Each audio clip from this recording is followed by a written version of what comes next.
महाराष्ट्रातील तमाम जनतेला मनापासून जय महाराष्ट्र. अत्यंत महत्वाचा विषय.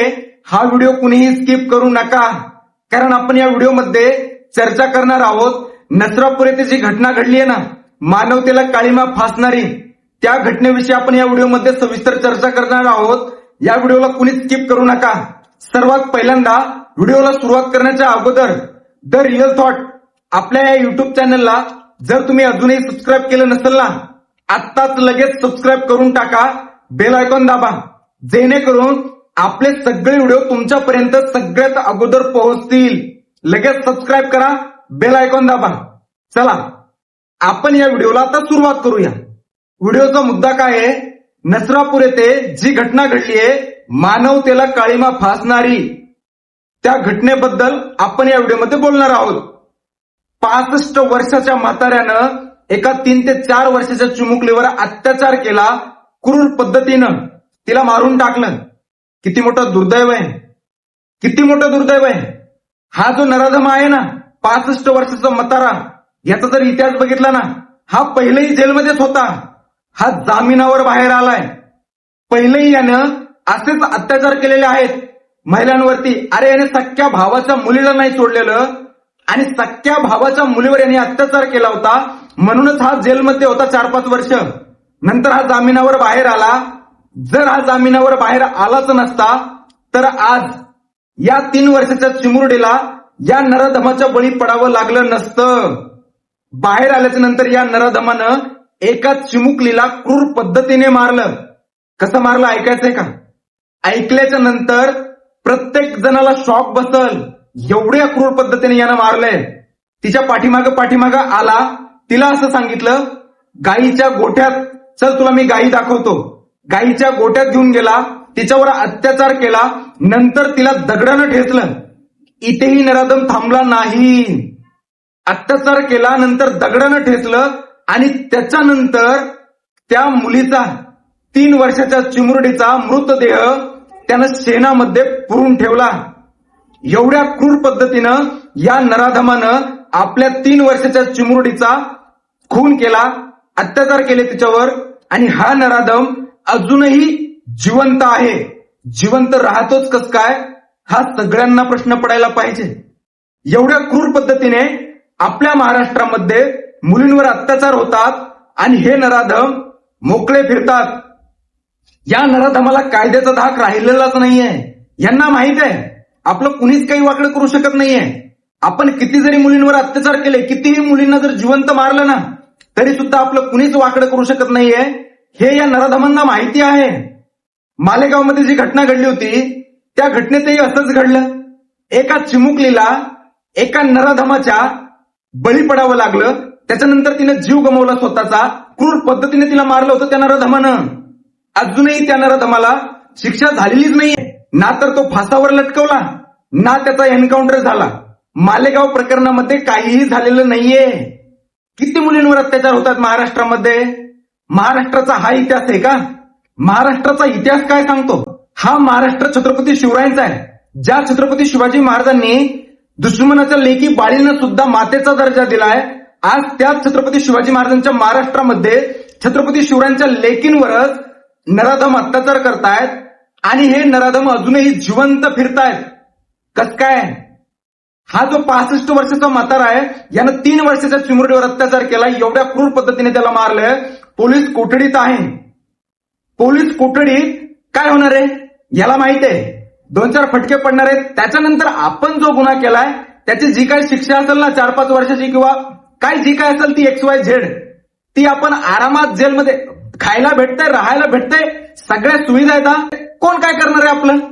या नराधमांना चांगलंच माहित आहे, आपण किती जरी मुलींवर अत्याचार केले ना, आपल्याला ना तर फाशी होणार आहे, ना तर आपलं एन्काउंटर होऊ शकतं. हे या सगळ्या नराधमांना माहिती आहे. म्हणूनच या नराधमाची हिंमत एवढी वाढली आहे की वारंवार मुलींवर अत्याचार होत आहेत. 65 वर्षाचं म्हातार आहे, याला लाज वाटायला नको. या नराधमाचा इतिहास मी थोडक्यात सांगतो. यानं पहिलेही एका महिलेवर अत्याचार केला होता. त्या महिलेवर अत्याचार केल्याच्या नंतर हा तिथेही जेलमध्ये होता. त्याच्यानंतर याच्या भावाची जी मुलगी होती ना, या नराधमानं त्या भावाच्या मुलीवर सुद्धा हात टाकण्याचा प्रयत्न केला होता, तिच्यावरही अत्याचार केला होता आणि त्याच केसमध्ये हा पुन्हा जेलमध्ये होता.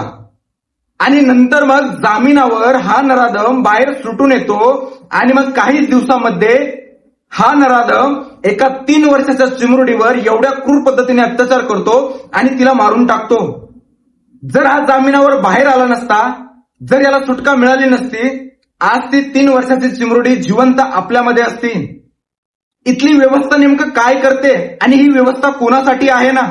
नराधमांसाठी आहे का पीडित कुटुंबासाठी आहे हे समजतच नाहीये. पीडित मुलींसाठी ही व्यवस्था नाहीच आहे. एकाही पीडित मुलीला अजून न्याय भेटलेला नाहीये. नाही भेटत आहे न्याय. इथली व्यवस्था न्याय नाही देत आहे मुलींना. मग इथली व्यवस्था जर आपल्या मुलींचं रक्षण करत नाहीये तर मग ही व्यवस्था कामाची काय? काय कामाची ही व्यवस्था? अशी व्यवस्था नको आहे. मग हे असं व्हायला पाहिजे, ही सगळी व्यवस्था बरखास्त व्हायला पाहिजे आणि छत्रपती शिवरायांची व्यवस्था लागू करायला पाहिजे. छत्रपती शिवरायांच्या काळामध्ये जर असं घडलं असतं ना, छत्रपती शिवरायांनी कधीच त्याला टकमक टोकावरून खाली ढकलून फेकून दिलं असतं. हा छत्रपती शिवरायांचा महाराष्ट्र आहे आणि महाराष्ट्रामध्ये मुलींवर इतक्या मोठ्या प्रमाणात अत्याचार वाढले. आपल्या महाराष्ट्र राज्याचे मुख्यमंत्री देवेंद्र फडणवीस साहेब आहेत. फडणवीस साहेब काय म्हणताय माहित आहे? हे जे 65 वर्षाच्या म्हाताऱ्यानं 3 वर्षाच्या चिमुरडीचा बलात्कार केला, अत्याचार केला, तिला मारून टाकलंय ना, फडणवीस साहेब म्हणतायत ही जी घटना घडलीये दुर्दैवी आहे. ही जी केस आहे आपण फास्ट ट्रॅक कोर्टामध्ये चालूया. मला देवेंद्र फडणवीस साहेबांना एवढंच विचारायचंय, फडणवीस साहेब, मालेगावमध्ये जी घटना घडली होती त्या घटनेमध्ये सुद्धा तुम्ही हेच आश्वासन दिलं होतं, आपण फास्ट ट्रॅक कोर्टामध्ये ही केस चालूया आणि लवकरात लवकर नराधमाला फासावर लटकूया. काय झालं अजून? काय झालं? देवेंद्र फडणवीस साहेब, मालेगावमध्ये जे प्रकरण घडलं होतं त्या प्रकरणातील जो नराधम आहे त्याला अजूनही तुम्ही फासावर लटकवलेला नाहीये. मग आता तुम्ही हे जे 65 वर्षाच्या म्हाताऱ्यानं हा जे कांड केलंय, ही जी घटना घडलीये या घटनेमध्ये सुद्धा तुम्ही असंच म्हणताय की आपण ही जी केस आहे फास्ट ट्रॅक कोर्टामध्ये चालूया आणि या नराधमाला फासावर लटकूया. म्हणजे तुम्ही पुन्हा एक आश्वासन दिलं, पुन्हा एक फास्ट ट्रॅकचं गाजार दिलं जनतेला. आणि मी खोटं सांगत नाही, ही जी घटना घडली ना 1 मे 2026 रोजी, आता या घटनेला होऊन 4-5 दिवस झालेत. आता वातावरण सगळीकडे शांत होत चाललंय. म्हणजे अजून ह्या 3 वर्षाच्या चिमुरडीला आता 100% न्याय नाहीच भेटणार आहे. हा जो नराधम आहे 65 वर्षाचा म्हातारा, याला फासावर लटकवलं जाणार नाही. कारण आपल्या व्यवस्थेमध्ये जे आरोपी आहेत ना फासावर लटकवले जात नाहीत. कसाब जर सोडला ना, मला जेवढा अभ्यास आहे माझ्या माहितीनुसार कसाबला जर सोडलं अजून कुणालाच फासावर लटकवलेलं मला आठवत नाही आठवत आहे. अरे किती सांगू मी, किती प्रकरणं घडले यार महाराष्ट्रामध्ये. किती मुलींवर अत्याचार होत चालले. महिला सुरक्षित नाहीयेत, मुली सुरक्षित नाहीयेत. आता पालकांना भीती वाटायला लागलीये, आपल्या मुलींना रस्त्यावर जाऊनच द्यायचं नाहीये. जाऊन द्यावं की नाही जाऊन द्यावं, प्रत्येक पालकाच्या मनामध्ये सध्या भीती आहे. का? कारण मुली सुरक्षित नाहीयेत. कायदा व्यवस्था ज्या लोकांच्या हातामध्ये आहे ना ते लोकच कदाचित चुकीचे आहेत, ज्यामुळं आज वारंवार मुलीवर अत्याचार होतच आहेत. देवेंद्र फडणवीस साहेब प्रत्येक वेळेस आश्वासन देतात फास्ट ट्रॅक कोर्टामध्ये आपण केस चालूया. यांचं फास्ट ट्रॅक कोर्ट एकाही मुलीला न्याय नाही देत आहे. खूप मोठी दुर्दैवी घटना आहे, खूप मोठं दुर्दैव आहे. एकाही मुलीला न्याय इथली व्यवस्था देत नाहीये. यापेक्षा मोठं दुर्दैव अजून काय असू शकतं? देवेंद्र फडणवीस साहेब एक योजना चालवतात, लाडकी बहीण योजना. आज त्यांच्या लाडक्या बहिणीच्या मुलींना एवढ्या क्रूर पद्धतीने मारण्यात येतं, एवढ्या क्रूर पद्धतीने त्यांच्यावर अत्याचार करण्यात येतो आणि अजून एकाही मुलीला देवेंद्र फडणवीस साहेब न्याय नाही देत आहे. मग लाडकी बहीण योजना तुम्ही चालवताच कशाला? बंद करून टाका ना ती योजना. नको ती योजना. 1,500 रुपये देता, उपकार करता का आमचेच पैसे आणि तेच पैसे आम्हालाच देताय. ती योजनाच बंद करून टाका ना. 1,500 रुपये देऊ नका देवेंद्र फडणवीस साहेब, पण महाराष्ट्र राज्यातील महिलांचं रक्षण करा. हे जे मुलीवर अत्याचार होत आहेत ना, हे अत्याचार कुठेतरी थांबायलाच पाहिजे. यासाठी एखाद्या नराधमाला एकतर त्याचं एन्काउंटर करा. तुम्हाला एन्काउंटर करायचं नाही, त्याला फासावर लटकवा. जर तुम्हाला फासावर लटकवायचं नाहीये तर सगळ्यात सोपं छत्रपती शिवरायांचं शासन तुम्ही अंमलात आणा. छत्रपती शिवाजी महाराजांनी जर त्यांच्या काळामध्ये असं घडलं असतं ना, आतापर्यंत चौरंग केला असता. शरीरापासून एक एक अवयव नराधमाचं वेगळं केलं असतं छत्रपती शिवाजी महाराजांनी. जर त्यांच्या लेकीवर आज कोणी हात टाकतंय तर एक काम करा, साधं आणि सोपं, चौकात आणा. एकतर त्याला अजून तुम्हाला दोन ऑप्शन देतो, जनतेच्या हातात द्या. जर तुम्हाला जनतेच्या हातात द्यायचं नसेल, तुम्ही स्वतःच चौकामध्ये आणून त्या नराधमाचा शरीरापासून एक एक अवयव बाजूला करा आणि तिकडे गटारीत फेकून द्या. याच लायकीचे हे नराधम आहेत. आणि जोपर्यंत देवेंद्र फडणवीस साहेब तुम्ही असं करत नाहीयेत ना, तोपर्यंत जोपर्यंत तुम्ही मुख्यमंत्री आहेत, आठवा ना जरा, तुमच्या मुख्यमंत्री पदाच्या कार्यकाळामध्ये किती मुलींवर अत्याचार झाले. मालेगाव प्रकरण, बदलापूर प्रकरण, हे सगळं म्हणजे तुमच्याच मुख्यमंत्री पदाच्या कार्यकाळात घडलेल्या घटना आहेत आणि एकाही मुलीला न्याय नाही देत आहे. जर देवेंद्र फडणवीस साहेब तुम्ही एकतर त्याचा चौरंग करा, गटारीत फेकून द्या त्याचे एक एक अवयव. आणि जर तुम्ही असं केलं ना, कुठंतरी मग आपल्या मुली सुरक्षित राहतील, आपल्या महिला सुरक्षित राहतील. आणि हे करणं काळाची गरज आहे. आणि 65 वर्षाचा हा म्हातारा आहे आणि या म्हाताऱ्यानं एका चिमुकलीवर हात टाकला, एवढ्या क्रूर पद्धतीने तिला मारलं. तिचा जो मृतदेह होता तो शेणात पुरून ठेवलाय ना. एवढी क्रूरता या नराधमांमध्ये येते कुठून? मानवतेला हे कुठंच शोभत नाही. मानवतेला काळीमा फासणारी घटना घडली आहे नरसापूर येथे. आणि जर देवेंद्र फडणवीस साहेब जर तुम्हाला न्याय द्यायचा असेल ना या पीडित कुटुंबाला, तर एकतर त्याचा चौरंग करा, फासावर लटका, एन्काउंटर करा. फासावर जर लटकायचं म्हणलं कित्येक दिवस लागतील आणि तरी सुद्धा त्याला फाशीची शिक्षा भेटणार नाही. हीच आहे आपली व्यवस्था. त्यापेक्षा असं करा, डायरेक्ट आपल्या एखाद्या पोलिसांना सांगा, टाका एन्काउंटर करून. कोण काय म्हणणार आहे तुम्हाला? राज्य सगळं तुमच्या हातात आहे. राज्य तुम्ही चालवताय, राज्याचे मुख्यमंत्री आहात तुम्ही. आणि आज प्रत्येकाची भावना हीच आहे, या नराधमाचं एन्काउंटर झालं पाहिजे, याला जगण्याचा अधिकार नाहीये. आज ही प्रत्येकाची भावना आहे. मग तुमच्या हातात राज्य सगळं तुमच्या हातात आहे, कायदा वगैरे सर्व तुमच्या हातात आहे. तुम्ही एन्काउंटर केलं ना या नराधमाचं, तुम्हाला कुणीच बोलणार नाहीये. 3 वर्षाच्या चिमुरडीवर यांनी एवढा क्रूर पद्धतीने मारलंय तिला. कोण काय म्हणणार आहे तुम्हाला? सगळ्यांची भावना ही आहे, याला जगण्याचा अधिकार नाहीये. करून टाका एन्काउंटर, करून टाका डायरेक्ट. याला जगूनच देऊ नका. उगाच कशाला कोठडीत आपल्या पोलिसांचा वेळ वायाला घालवताय, आपल्या व्यवस्थेचा वेळ वाया घालवताय. कशाला उगाच लोकांना पण तुम्ही रस्त्यावर उतरायला लावताय? डायरेक्ट उडून टाका, संपून टाका याचा कार्यक्रम, विशेष संपवा. या नराधमांना जगण्याचा अधिकार नाहीये. तेव्हा कुठं आपल्या मुलींना. आणि जर असं झालं ना, एक जरी देवेंद्र फडणवीस साहेब प्रकरण तुम्ही असं केलं ना, एखाद्या नराधमाला भर चौकात आणून जाळलं किंवा त्याचा चौरंग केला, त्याचा एक एक अवयव काढून बाजूला फेकून गटारात फेकून दिला, तर इथून पुढं आपल्या मुलींवर कुणीच हात टाकणार नाही, कुणी आपल्या मुलीकडे वाकड्या नजरेने बघणार नाही. हे 100% तुम्हाला गॅरंटी देतो मी. पण एखाद्या नराधमाना त्याचा चौरंग करा किंवा त्याचे काहीतरी करा, त्याला उडून टाका, डायरेक्ट संपून टाका त्याचा विषय. तेव्हा हे जे असले क्रूर मानसिकतेचे लोक आहेत ना समाजामध्ये वावरतात, यांना ना धाक बसल. आणि मग तिथून पुढे आपल्या मुलींवर हात टाकताना हे 1 करोड वेळा विचार करतील की नाही, देवाभाऊचं सरकार आहे आणि देवाभाऊ कुणाला सोडत नाही. लाडक्या बहिणीचा लाडका भाऊ आहे देवाभाऊ. आणि जर आपण देवाभाऊच्या बहिणीच्या मुलीवर हात टाकला ना, देवाभाऊ आपल्याला सुट्टी देणार नाही. देवेंद्र फडणवीस साहेब, महाराष्ट्राच्या जनतेच्या मनामध्ये जर तुम्हाला चांगलं नाव करायचं असेल ना, तर तुम्हाला ही एक खूप मोठी संधी आहे. नसरापूर प्रकरणातील हा जो आरोपी आहे याचा कार्यक्रम लावा, याला संपून टाका. महाराष्ट्राच्या जनतेच्या मनावर तुम्ही राज्य करताल. कारण आज महाराष्ट्राची जनता संताप व्यक्त करते. महाराष्ट्राची जनता महायुतीच्या सरकारच्या विरोधात आवाज उठवतीये. महाराष्ट्राची जनता असं म्हणतीये, हे जे महायुतीचं सरकार आहे, हे जे महाराष्ट्र राज्याचं सरकार आहे, नपुसक आहे. जर तुम्ही नपुसक सरकार नसल चालवत ना, तर आत्ताची आत्ता या आरोपीचं डायरेक्ट याचा विषय संपवा आणि महाराष्ट्र राज्याला दाखवून द्या, आम्ही तुमच्या सोबत आहोत, नराधमांच्या सोबत नाही. आता बघा देवेंद्र फडणवीस साहेब, सगळं तुमच्या हातात आहे, निर्णय तुमचा आहे, सगळं तुम्ही चालवताय, तुमच्या हातात आहे. तुम्हाला काय करायचं ते, सामान्य जनतेला न्याय द्यायचा का नराधमांच्या पाठीशी उभा राहायचं, तुम्ही ठरवा. आता दुसरी एक घटना घडली. आपले जे पोलीस आहेत ना, ते पोलीस नेमकं कुणाच्या बाजूने काम करतात, यांच्यावर नेमकं कुणाचा दबाव असतो हे समजत नाहीये. का माहिती मी हे सगळं का बोलतोय आज पोलिसांच्या विरोधात? मी पोलिसांच्या विरोधात नाहीये, पण ज्या पद्धतीने पोलीस काम करतायत ना, कुठेतरी मी पोलिसांचा सुद्धा जाहीर निषेध व्यक्त करतो.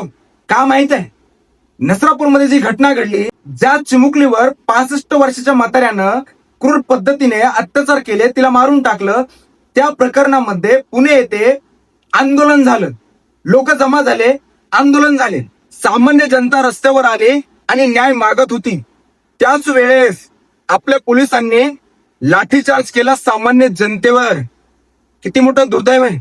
सामान्य जनता जर त्यांना न्याय पाहिजे असेल, रस्त्यावर येणार नाही तर मग जाणार कुठे? आणि इथल्या व्यवस्थेकडे न्याय मागायचा नाही तर मग मागायचा कुणाकडे? आता सध्या हा जो पोलिसांनी लाठीचार्ज केलाय ना, हा लाठीचार्ज पाहता सर्वसामान्यांना हा प्रश्न पडतोय, मग आम्ही न्याय मागायचा कुणाकडे? लाठीचार्ज नेमकं का केला? हा सर्वसामान्य जनतेचा महाराष्ट्र आहे.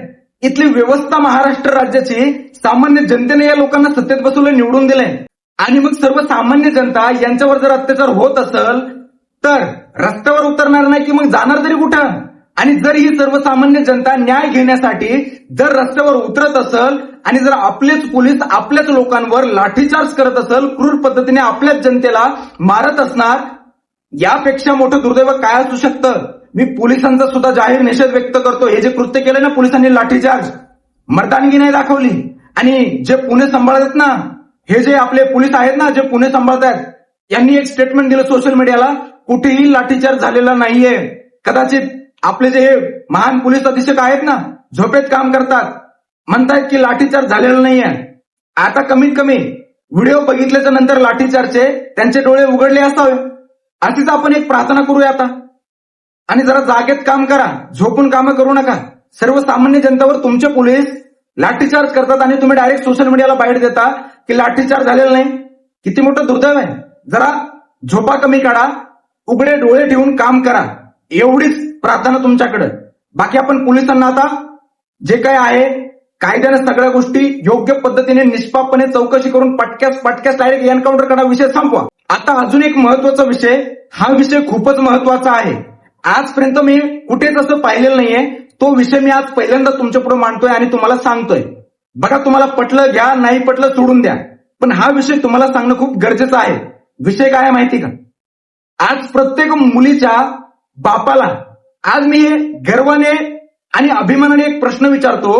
जर तुमची मुलगी जर एखाद्या मुलावर प्रेम करते, त्याच्यासोबत ती खुश असते, तिच्यावरती ते दोघं एकमेकांवरती जीवापाड प्रेम करत असतात, जर तुम्हाला सांगतात, जर तुम्ही त्यांच्या प्रेमाला नकार दिला, ते पळून जातात, त्याच्यानंतर ते लग्न करतात, त्यांचा संसार सुखामध्ये करतात, पण तुम्ही काय करता? तुम्हाला तर लय माज, तुम्ही डायरेक्ट त्या मुलाला क्रूर पद्धतीने मारता, डायरेक्ट त्याला उडवता, त्याला या जगातून संपवता. तुमची मुलगी सुरक्षितरित्या तुम्ही घरी घेऊन जाता, एका आईच्या मुलाचं जीवन तुम्ही संपवता. का? तर तुमच्या मुलीला तो पळून घेऊन गेला आणि तिच्यासोबत त्यानं लग्न केलं, म्हणून त्या मुलाचं जीवन तुम्ही संपवता. पण अजून एकही बाप मला या भारतामध्ये दिसला नाही, जर तुमच्या मुलीवर कोणी बलात्कार केला, तिच्यावर अत्याचार केले, असा एक तरी बाप दाखवा.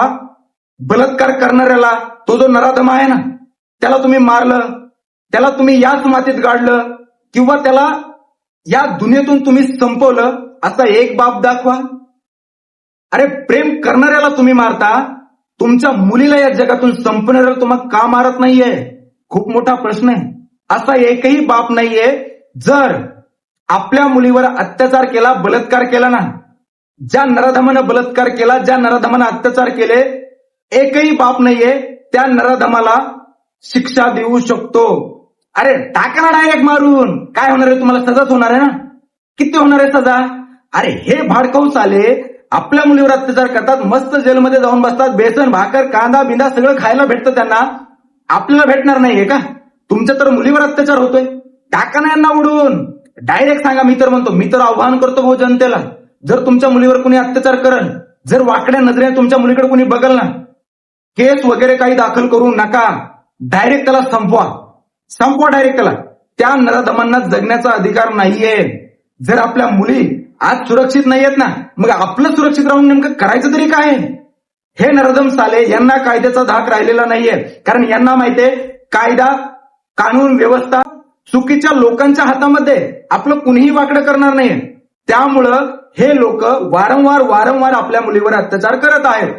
मुलींच्या बापाला आवर्जून सांगेल, जर तुमच्या मुलीवर एखादा मुलगा प्रेम करत असेल ना, त्या मुलाचं जीवन नका संपवू. जीवन जर तुम्हाला संपवायचंच आहे ना, त्या हरामखोरांचं संपवा, जे हरामखोर तुमच्या मुलीकडे वाकड्या नजरेने बघतात, जे हरामखोर तुमच्या मुलीवर अत्याचार करतात ना. जीवन तुम्हाला संपवायचंच आहे तर त्या हरामखोरांचं संपवा. जे लोक प्रेम करतात ना तुमच्या मुलीवर, त्यांचं जीवन संपवू नका. आता अजून एक शेवटचा आणि महत्वाचा विषय सांगतोय. नसरापूरमध्ये जी घटना घडली आहे ना, सर्वात पहिल्यांदा त्याचा मी जाहीर निषेध तर व्यक्त केलेलाच आहे.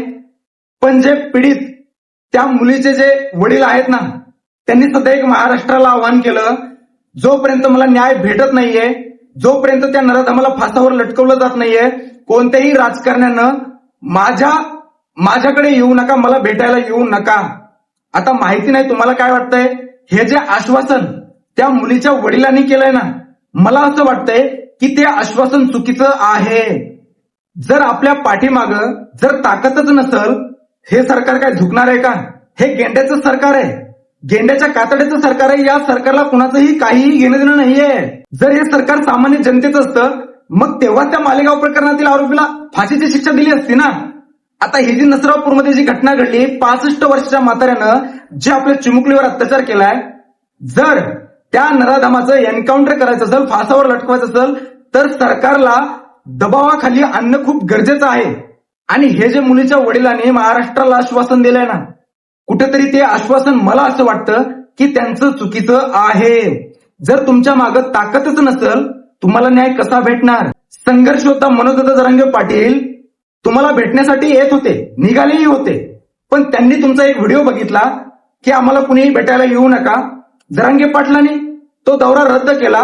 पुण्याला यायचं होतं तर ते नाशिकला गेले. जरांगे पाटलासारखं जर इमानदार नेतृत्व तुमच्या पाठीशी उभा राहिलं असतं, तुम्हाला एक ताकद मिळाली असती. तुम्हाला तुमच्या मुलीला न्याय मिळवून देण्यासाठी तुमच्या पाठीमागं खूप मोठी ताकद उभा राहिली असती. आणि आज तुम्ही स्वतः आवाहन केलं जनतेला, राजकारण्यांनी मला भेटायला येऊ नका. ही भूमिका कुठेतरी चुकीची आहे. शिंदे साहेब तुम्हाला फोन करून त्यांनी आश्वासन दिलं, जोपर्यंत या नराधमाला फासावर लटकवत नाही तोपर्यंत आम्ही तुमच्या सोबत आहोत. पण नाही हो, हे राजकारणी आहे. राजकारणी नाही न्याय देऊ शकत. तुम्हाला जर न्याय पाहिजे असेल ना, तर तुमच्या पाठीमागं सामान्य जनता, जे विरोधी पक्षातील राजकारणी आहेत, जे समाजकारणी आहेत आपल्या महाराष्ट्रातील, हे सगळे तुमच्या पाठीशी उभा पाहिजे. तेव्हा तुमच्या चिमुकलीला न्याय भेटणार. आणि इथली व्यवस्था, इथली सत्ता तेव्हाच तुमच्या मुलीला न्याय देणार. हे 100% सत्य आहे.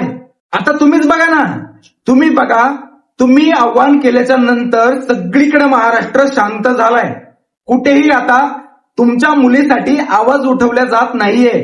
त्याचं कारण हेच आहे, तुम्ही स्वतःच, आता माहिती नाही तुमच्यावर कोणाचा दबाव होता की काय होता, की तुम्हाला कुणी काय सांगितलं की असा व्हिडिओ काढून असा पोस्ट करा, हे तुमचं तुम्हाला माहित आहे.